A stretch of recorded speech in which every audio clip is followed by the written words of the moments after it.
नमस्कार साथियों, मैं हूं अमित देव शर्मा और आप देख रहे हैं यूट्यूब चैनल द बेस्ट ज्ञान। साथियों, इस साप्ताहिक करंट अफेयर्स का वीडियो है जिसमें 16 जुलाई से 22 जुलाई तक के महत्वपूर्ण प्रश्नों को कवर किया गया है, जिनमें नियुक्तियां, पुस्तकें व लेखक, आर्थिक, खेल, दिवस, पुरस्कार आदि विषयों से संबंधित प्रश्न शामिल हैं। तो चलिए बिना देर किए हुए वीडियो को शुरू करते हैं और देखते हैं पहला प्रश्न। सर्वोच्च न्यायालय के न्यायाधीश के रूप में किसे नियुक्त किया गया है? तो सही उत्तर होगा ऑप्शन सी, उपरोक्त दोनों, यानी न्यायमूर्ति उज्ज्वल भुइयां और न्यायमूर्ति एस वेंकट नारायण भट्टी को अभी हाल ही में सर्वोच्च न्यायालय के न्यायाधीश के रूप में नियुक्त किया गया है। तो न्यायमूर्ति उज्ज्वल भुइयां जो तेलंगाना हाईकोर्ट के मुख्य न्यायाधीश रह चुके हैं तथा न्यायमूर्ति एस वेंकट नारायण केरल हाईकोर्ट के मुख्य न्यायाधीश रह चुके हैं। तो सर्वोच्च न्यायालय में अब कुल न्यायाधीशों की जो संख्या है वह 33 हो गई है तथा अभी भी एक पद जो है वह रिक्त है। अगला प्रश्न है, नाटो के महासचिव के रूप में पुनः तीसरी बार किसे चुना गया है? तो सही उत्तर हो जाएगा ऑप्शन सी, जेंस स्टोल्टेनबर्ग। ठीक है, तो यहाँ नॉर्वे के जेंस स्टोल्टेनबर्ग ने को नाटो का महासचिव तीसरी बार चुना गया है। वह अगले 1 वर्ष तक नाटो के महासचिव रहेंगे। अगला प्रश्न है, सीमेंट मैन्युफैक्चरर्स एसोसिएशन के अध्यक्ष के रूप में किसे नियुक्त किया गया है? तो सही उत्तर हो जाएगा ऑप्शन ए, नीरज अखौरी। तो नीरज अखौरी को सीमेंट मैन्युफैक्चरर्स एसोसिएशन के अध्यक्ष के रूप में नियुक्त किया गया है। वहीं उपाध्यक्ष के रूप में पार्थ जिंदल को नियुक्त किया गया है। तो दोनों पॉइंट्स आपको अच्छे से याद रखना है। अगला प्रश्न है, इन्वेस्ट इंडिया के एमडी एंड सीईओ के रूप में किसे नियुक्त किया गया है? तो सही उत्तर हो जाएगा ऑप्शन डी, निवृत्ति राय। तो निवृत्ति राय को इन्वेस्ट इंडिया का एमडी एंड सीईओ के रूप में नियुक्त किया गया है। वह मनमीत के नंदा का स्थान लेंगी।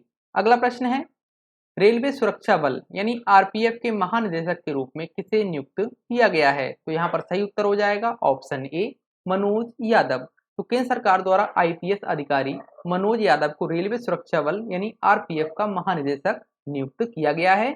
वह संजय चंद्र का स्थान लेंगे। अगर आपसे पूछ लिया जाए आरपीएफ का मुख्यालय कहाँ पे है, तो इसका मुख्यालय भाई नई दिल्ली में है।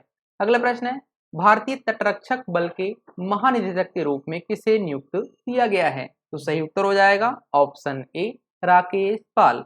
तो भारतीय तटरक्षक बल यानी आईसीजी के 25वें महानिदेशक के रूप में राकेश पाल को नियुक्त किया गया है। अगर आपसे पूछ ले आईसीजी के बारे में, तो इसकी स्थापना होती है 1 फरवरी 1977 को और इसका मुख्यालय है नई दिल्ली में। साथियों, जो साप्ताहिक करंट अफेयर्स का वीडियो आता है ये आपके रिवीजन के उद्देश्य से बहुत ही महत्वपूर्ण है।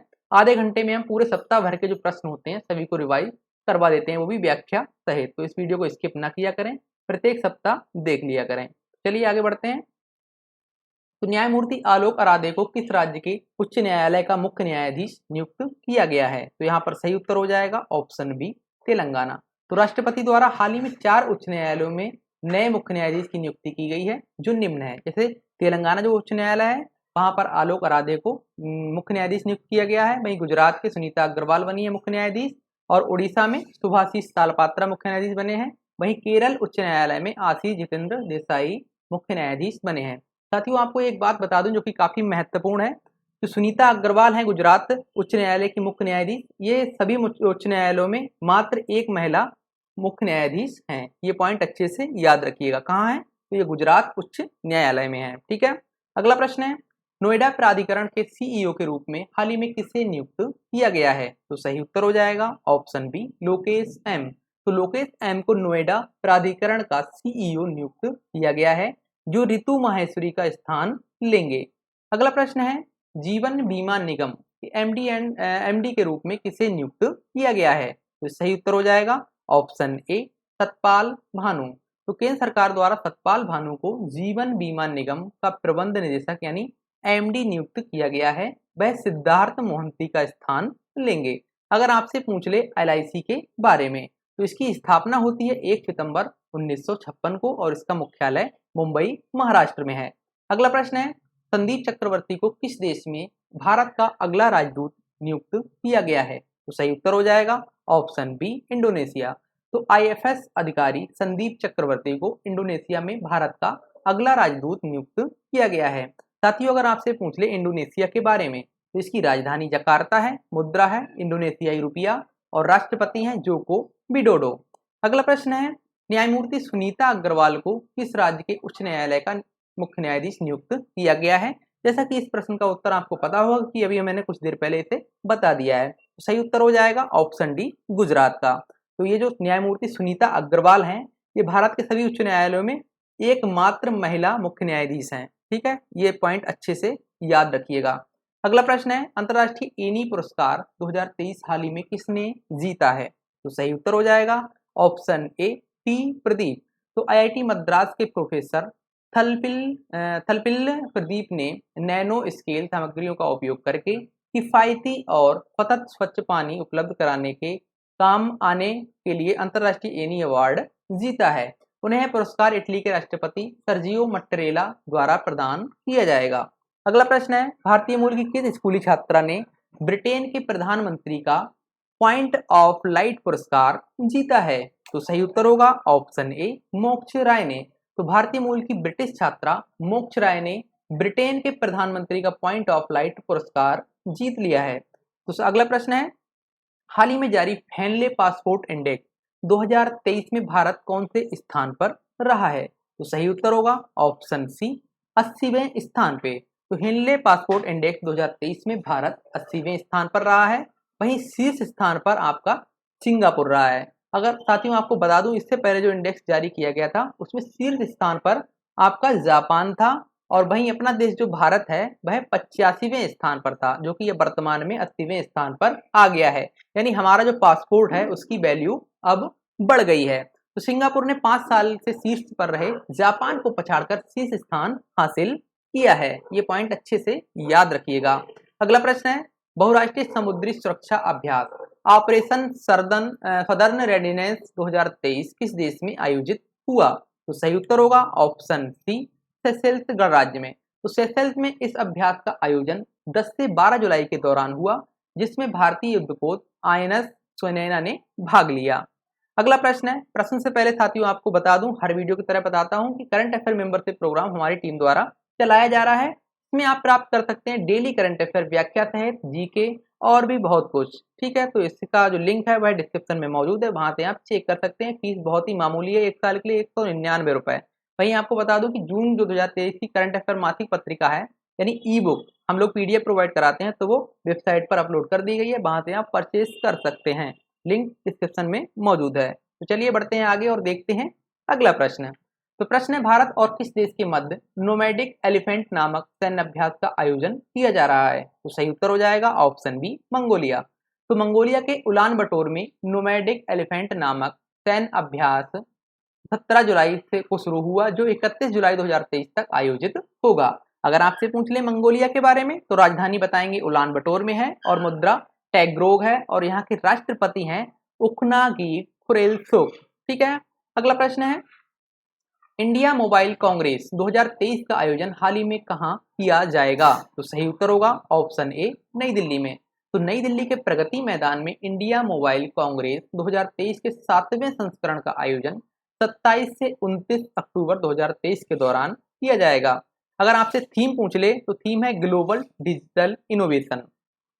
वही मेजबानी आपसे पूछ ले कौन कर रहा है, तो मेजबानी इसकी कर रहा है दूरसंचार विभाग और cellular operators association of India.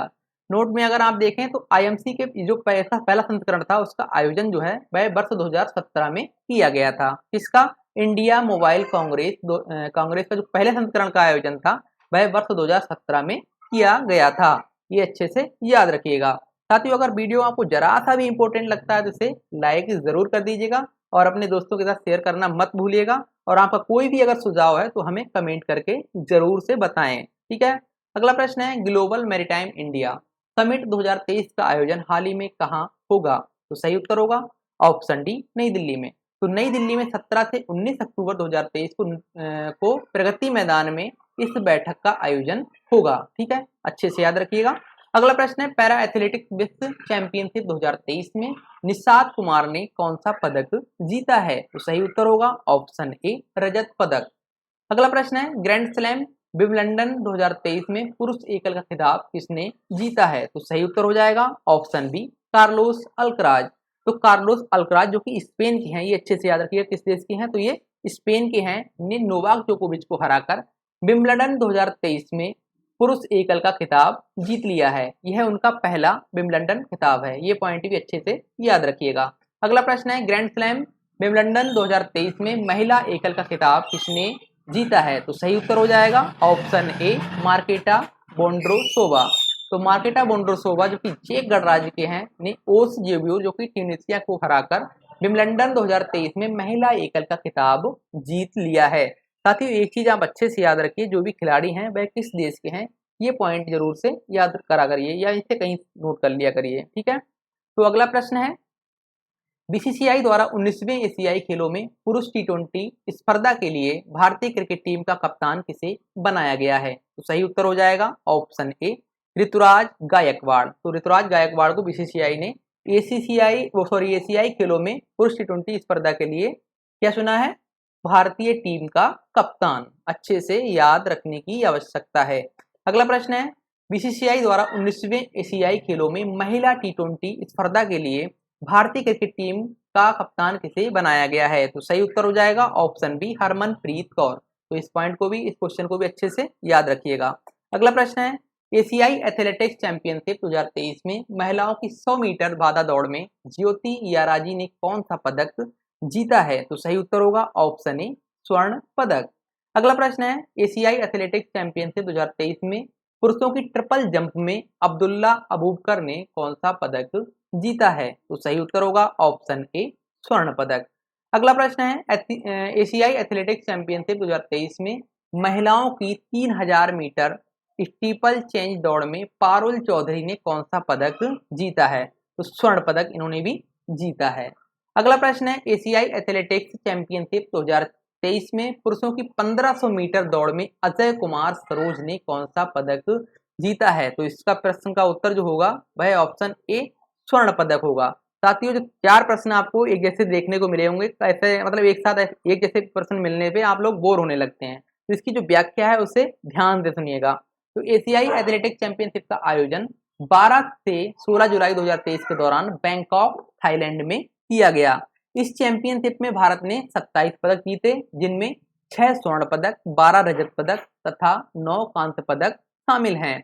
पदक तालिका में जापान 37 पदक जीतकर पहले स्थान पर रहा, चीन 22 पदक जीतकर दूसरे स्थान पर रहा तथा अपना देश भारत 27 पदक जीतकर तीसरे स्थान पर रहा। तो साथ ही ये अच्छे से याद रखिएगा, कभी कभी ये पूछ लेता है कि एशियाई एथलेटिक्स चैंपियनशिप 2023 में भारत पदक तालिका में कौन से स्थान पर रहा? तो आप तुरंत से आंसर करेंगे तीसरे स्थान पर रहा। पहले स्थान पर कौन सा देश है? जापान, दूसरे पर है चीन। अगला प्रश्न है भाई, पैरा एथलेटिक्स चैंपियनशिप 2023 में भाला फेंक खिलाड़ी अजीत सिंह ने हाल ही में कौन सा पदक जीता है? तो सही उत्तर होगा ऑप्शन सी, स्वर्ण पदक। तो भारत के अजीत सिंह ने पेरिस में आयोजित पैरा एथलेटिक्स चैंपियनशिप 2023 में 65.41 मीटर का थ्रो करके स्वर्ण पदक जीता है। ठीक है, अगला प्रश्न है, किस देश ने वर्ष 2026 में आयोजित होने वाले राष्ट्रमंडल खेलों की मेजबानी से अपना नाम वापस ले लिया है? तो सही उत्तर हो जाएगा ऑप्शन ए, विक्टोरिया। तो वर्ष 2026 में आयोजित होने वाले राष्ट्रमंडल खेलों की मेजबानी विक्टोरिया करने वाला था, लेकिन उसने अपना नाम वापस ले लिया है। मेजबानी से नाम वापस लेने का कारण जो है वह अधिक खर्चा बताया गया है। विक्टोरिया ने कहा है कि भाई इसका जो खर्चा है वो बहुत अधिक आएगा, इसलिए हम मेजबानी नहीं कर रहे हैं, तो उसने अपना नाम वापस ले लिया है। ठीक है, अगला प्रश्न है, दिलीप ट्रॉफी 2023 का खिताब किसने जीता है? तो सही उत्तर होगा ऑप्शन डी, दक्षिणी जोन ने। तो दक्षिणी जोन ने पश्चिमी जोन को हराकर दिलीप ट्रॉफी 2023 का खिताब जीत लिया है। फाइनल मुकाबला बेंगलुरु के चिन्ना स्वामी स्टेडियम में खेला गया। दिलीप ट्रॉफी का जो संबंध है वह क्रिकेट से है। कभी कभी आपसे पूछ लिया जाता है कि दिलीप ट्रॉफी का संबंध जो है वह किस खेल से है, तो बता देंगे भाई क्रिकेट से है। ठीक है, अगला प्रश्न है, बैडमिंटन में किस पुरुष खिलाड़ी ने सबसे तेज हिट का गिनीज वर्ल्ड रिकॉर्ड बनाया है? तो सही उत्तर हो जाएगा ऑप्शन ए, सात्विक साईराज। तो सात्विक साईराज ने कोरिया ओपन 2023 में सबसे तेज हिट यानी 565 किलोमीटर प्रति घंटा की गति से जो है गोल किया है उन्होंने। ठीक है, हिट किया, तो ये इसका जो है इनका गिनीज वर्ल्ड रिकॉर्ड बन गया है। तो प्रश्न जो है वो काफी इंपोर्टेंट हो जाता है, तो अच्छे से याद रखिएगा। अगला प्रश्न है, 500 अंतरराष्ट्रीय क्रिकेट मैच खेलने वाले 10वें खिलाड़ी हाल ही में कौन बने हैं? तो सही उत्तर हो जाएगा ऑप्शन ए, विराट कोहली। तो पूर्व भारतीय क्रिकेट टीम के कप्तान विराट कोहली 500 अंतर्राष्ट्रीय मैच खेलने वाले दुनिया के 10वें क्रिकेटर बन गए हैं। उनका 500वां मैच स्पेन में खेला जा रहा है, जो भारत और वेस्ट इंडीज के बीच खेला जा रहा है। 500 अंतर्राष्ट्रीय मैच खेलने वाले खिलाड़ी अगर हम देखें, जो 10वें ये हैं, तो 9 कौन से हैं, तो उन्हें भी देख लेते हैं। तो पहले नंबर के हैं सचिन तेंदुलकर, जिन्होंने 664 मैच खेले थे, जो कि अपने देश भारत के हैं, सभी को पता होगा। इन्हें क्या कहा जाता है भाई, क्रिकेट का भगवान। और दूसरे नंबर पे आते हैं महिला जयवर्धने, जिन्होंने 652 मैच खेले थे, जो कि श्रीलंका के हैं। वहीं तीसरे नंबर पे आते हैं कुमार संगकारा, जिन्होंने 594 मैच खेले थे, जो भी श्रीलंका से हैं। वहीं चौथे नंबर पे हैं सनत जयसूर्या, इन्होंने 586 मैच खेले थे, जो कि श्रीलंका के ही हैं। वहीं पांचवें नंबर पे आते हैं रिकी पोंटिंग, इन्होंने 560 मैच खेले थे, ये ऑस्ट्रेलिया के हैं। और छठवें स्थान पर आते हैं अपने देश के महेंद्र सिंह धोनी, जिन्हें कैप्टन कूल के नाम से जाना जाता है। तो इन्होंने 538 मैच खेले थे, ये भी अपने देश के ही हैं। और सातवें नंबर पे आते हैं शाहिद अफरीदी, जिन्होंने 524 मैच खेले थे, ये पाकिस्तान के हैं। वहीं आठवें नंबर पे आते हैं जैक कैलिस, जिन्होंने 519 मैच खेले, ये दक्षिण अफ्रीका के हैं। और 90वें नंबर पे आते हैं 509 मैच खेलने वाले राहुल द्रविड़, जो भी भारत के हैं। और 10वें नंबर पे अभी बने हैं कौन है, विराट कोहली, जिन्होंने 500 मैच पूरे कर लिए हैं, जो कि अपने देश भारत के हैं। अगला प्रश्न है, भारतीय सेना द्वारा कहां ऑपरेशन त्रिनेत्र 2 चलाया गया? तो सही उत्तर हो जाएगा ऑप्शन ए, जम्मू कश्मीर में। जम्मू कश्मीर के पुंछ में 17 जुलाई 2023 को छिपे हुए आतंकियों का पता लगाने के उद्देश्य से ऑपरेशन त्रिनेत्र 2 शुरू किया गया है। अब आप लोग सोच रहे हैं ये ऑपरेशन त्रिनेत्र 2 है, तो पहले कब शुरू किया गया था? तो नीचे नोट में लिखा हुआ है ऑपरेशन त्रिनेत्र 1 जो है वह मई 2023 में चलाया गया था। कहां पे? यहीं जम्मू कश्मीर में। अगला प्रश्न है, गजह कोथा नामक अभियान किस राज्य में शुरू किया गया? तो सही उत्तर होगा ऑप्शन सी, असम में। अगला प्रश्न है, ग्रामीण आवास न्याय योजना हाल ही में किस राज्य सरकार द्वारा शुरू की गई है? तो सही उत्तर होगा ऑप्शन डी, छत्तीसगढ़ में। साथियों, योजनाओं संबंधित प्रश्न आपके एग्जाम्स में देखने को मिलते हैं, तो इन्हें अच्छे से याद रखिएगा, कौन सी योजना किस राज्य ने शुरू की है, बहुत अच्छे से याद रखने की आवश्यकता है। और योजना का उद्देश्य क्या है, ये भी आपसे पूछ लिया जाता है। तो छत्तीसगढ़ के सीएम भूपेश बघेल द्वारा लोगों को घर उपलब्ध कराने के उद्देश्य से ग्रामीण आवास न्याय योजना को शुरू किया गया है। तो राज्य सरकार द्वारा ग्रामीण आवास योजना 2023 के लिए 100 करोड़ रुपए की धनराशि आवंटित की गई है। आपसे अगर पूछ ले छत्तीसगढ़ के बारे में, तो राजधानी रायपुर में है, राज्यपाल विश्वभूषण हरिचंदन है, और यहाँ के जो मुख्यमंत्री हैं वह भूपेश बघेल हैं। अगला प्रश्न है, सशक्त महिला ऋण योजना हाल ही में किस राज्य सरकार द्वारा शुरू की गई है? तो सही उत्तर हो जाएगा ऑप्शन डी, हिमाचल प्रदेश। तो हिमाचल प्रदेश के सीएम सुखविंदर सिंह सुक्खू द्वारा महिलाओं को आर्थिक रूप से सशक्त बनाने के उद्देश्य से 20 जुलाई को सशक्त महिला ऋण योजना की शुरुआत की गई। इस योजना के तहत हिमाचल प्रदेश की महिलाओं को उनकी जरूरतों व उनके सपनों को पूरा करने के लिए ऋण प्रदान किया जाएगा। तो हिमाचल प्रदेश की बात करें, राजधानी शिमला जो कि ग्रीष्मकालीन है, और धर्मशाला शीतकालीन है। राज्यपाल हैं शिव प्रताप शुक्ल, और मुख्यमंत्री तो आपको पता ही होंगे, सुखविंदर सिंह सुक्खू। अगला प्रश्न है, जून 2023 के दौरान भारत की थोक महंगाई दर कितने प्रतिशत रही? तो सही उत्तर हो जाएगा ऑप्शन ए, -4.12%। तो जून 2023 के दौरान भारत की थोक महंगाई दर -4.12% रही, जो 7 साल के सबसे निचले स्तर पर है। वहीं मई 2023 के दौरान थोक महंगाई दर -4.48% रही थी, जो कि अभी कम हो गई है। तो ठीक है, इसके जारी करता है DPIIT।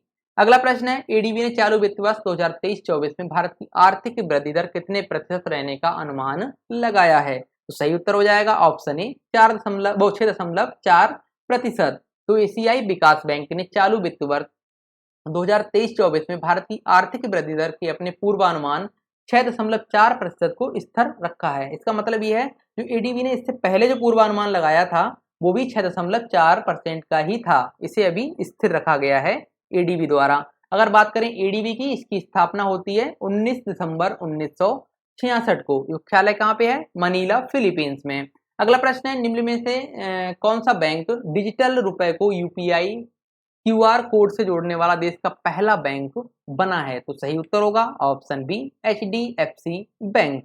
अगला प्रश्न है, बोनालू महोत्सव का आयोजन हाल ही में किस राज्य में किया गया? तो सही उत्तर हो जाएगा ऑप्शन ए, तेलंगाना में। तो तेलंगाना राज्य के हैदराबाद में 16 जुलाई को वार्षिक बोनालू महोत्सव का आयोजन किया गया। साथियों, महोत्सव उत्सव ये आपके एग्जाम्स में पूछे जाते हैं, तो इन्हें अच्छे से याद करिएगा और किसी नोटबुक में नोट कर लीजिएगा।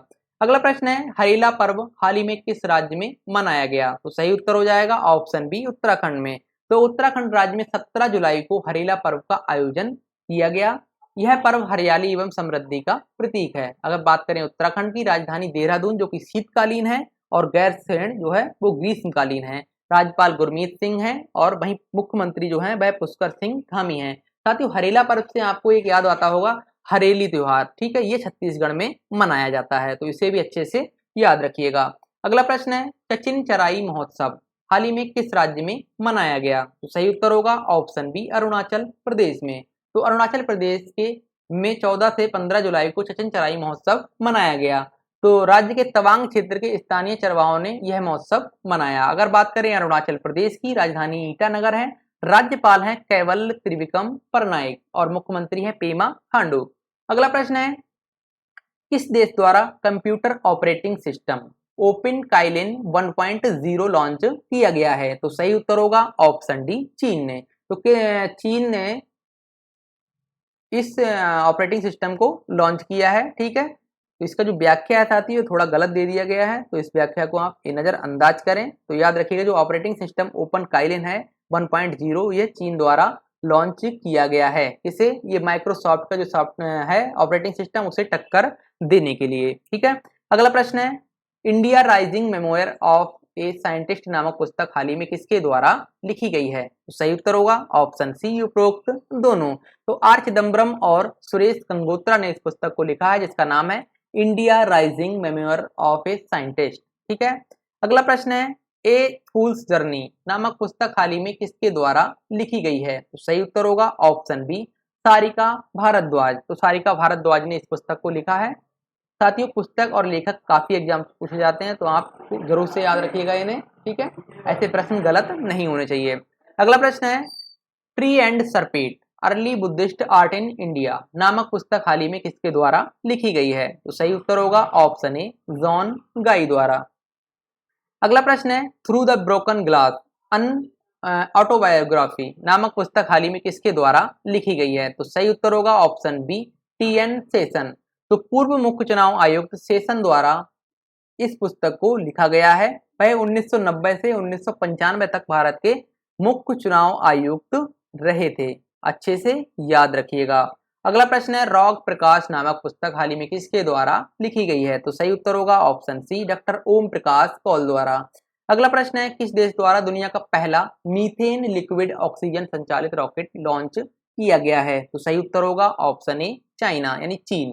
तो चीन द्वारा दुनिया का पहला मीथेन लिक्विड ऑक्सीजन संचालित रॉकेट लॉन्च किया गया है। इसे 12 जुलाई को निजी अंतरिक्ष कंपनी लैंड स्पेस द्वारा लॉन्च किया गया। अगला प्रश्न है, विश्व का सबसे बड़ा कार्यालय भवन देश के किस राज्य में स्थापित किया गया है? तो सही उत्तर हो जाएगा ऑप्शन सी, गुजरात।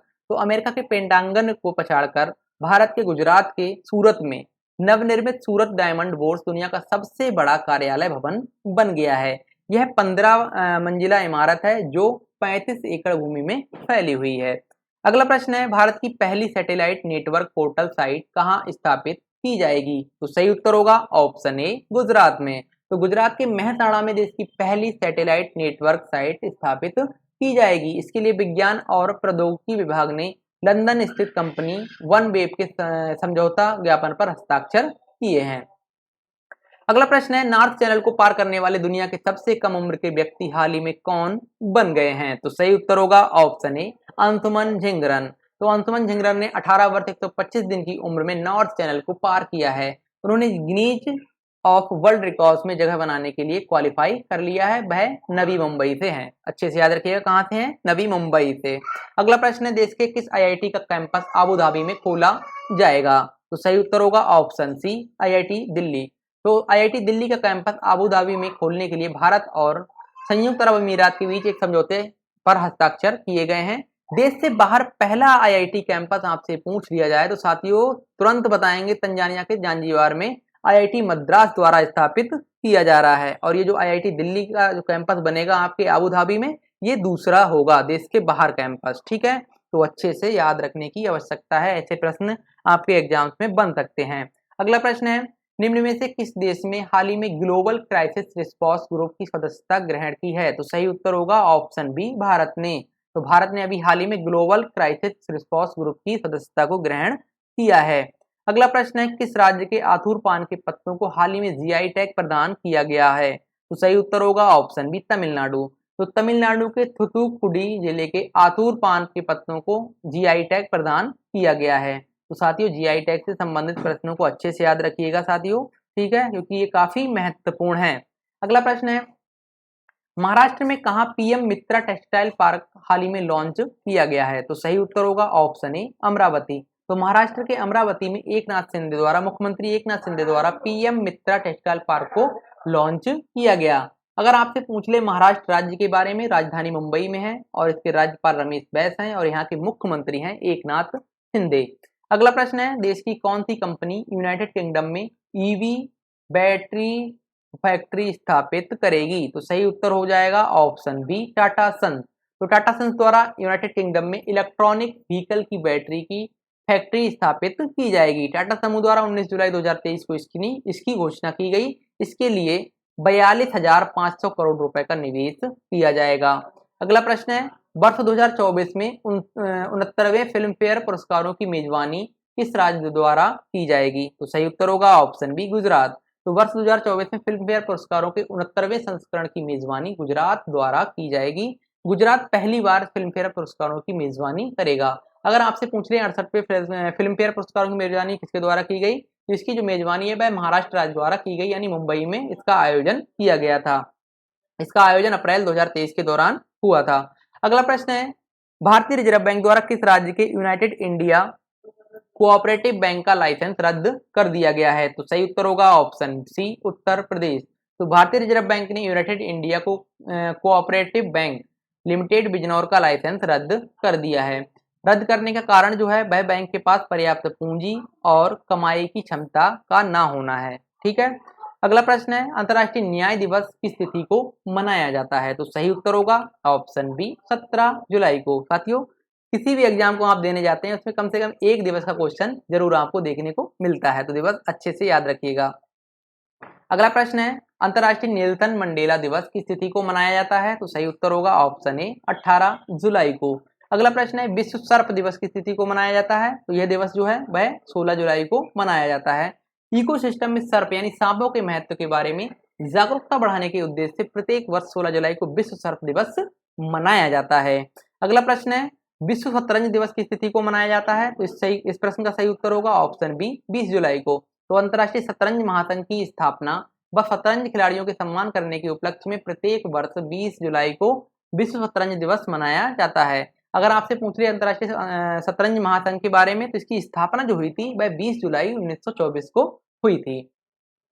अगला प्रश्न है, विश्व मस्तिष्क दिवस किस तिथि को मनाया जाता है? तो सही उत्तर होगा ऑप्शन सी, 22 जुलाई को। तो मस्तिष्क स्वास्थ्य और न्यूरोलॉजिकल डिसऑर्डर के बारे में जागरूकता बढ़ाने के उद्देश्य से प्रत्येक वर्ष 22 जुलाई को विश्व मस्तिष्क दिवस के रूप में मनाया जाता है।